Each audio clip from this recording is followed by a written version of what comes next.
All right. So this one's a bit of a pain for me. It is a bit of a pain for me. So Tyson Fury went on his Instagram yesterday and announced that he was boxing Anthony Joshua on August the 14th in Saudi Arabia, which is kind of what we all knew. We might not have known the exact date. We kind of knew it was going to be in August. First of all, it was July. Then it was 2 or 3 dates in August. And now we've got the date. It's August the 14th. So brilliant. Fantastic. Anthony Joshua is going to fight Tyson Fury in Saudi Arabia. We all knew they were going to fight anyway. What we didn't know is that Deontay Wilder... Well, I suppose we did know this. We did know that Deontay Wilder supposedly had this weird rematch clause, even though the fact that Tyson Fury beat Deontay Wilder the first time they fought, even though it was a split draw or whatever it ended up being. Tyson Fury won that fight, and if you watch boxing and you watch that fight, you'll also know that to be true. They then fought again, and Tyson Fury stopped him in the 7th round. So if you're a boxing fan, you don't want to watch this fight. No one wants to see Tyson Fury versus Deontay Wilder again.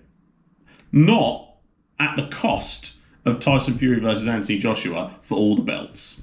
So what Deontay Wilder's done, he's gone to an arbiter whose name was Daniel Weinstein. He is a former judge, not a current judge, and he was ruled to be the arbiter in this case. He looked at the case and said, yes, Tyson Fury has to defend his WBC belt against Deontay Wilder by no later than September the 15th.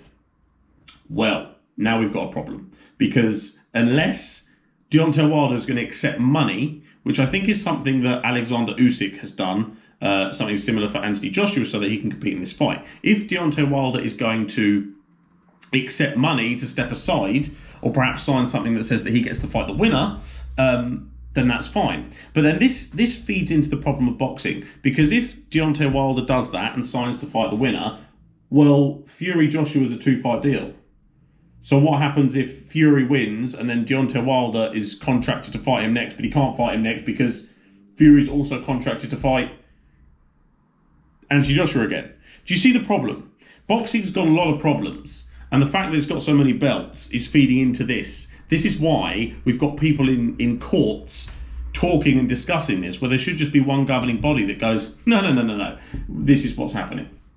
But at the moment, because you've got 4 different organisations, all of a sudden, if one of them turns around and says, mandatory defence of your IBO, and then IBF turn around and go, no, IBF mandatory you can't, it doesn't work. It doesn't work, and that's why we keep getting robbed of the big fights, because of things like this. So we were all sitting there all ready for Anthony Joshua versus Tyson Fury. I would suspect that we are probably still going to get that fight. I just don't know when it will be. There's a couple of options. Tyson Fury can vacate the WBC title and fight Anthony Joshua for the 3 belts, and then let Deontay Wilder fight someone else for that one. But that kind of ruins the whole point of the fight, doesn't it? It's for all the marbles. It's to find who's the best. And it won't be harder to sell that. I won't imagine it will suffer too much, but it does take the shine off it a little bit, doesn't it?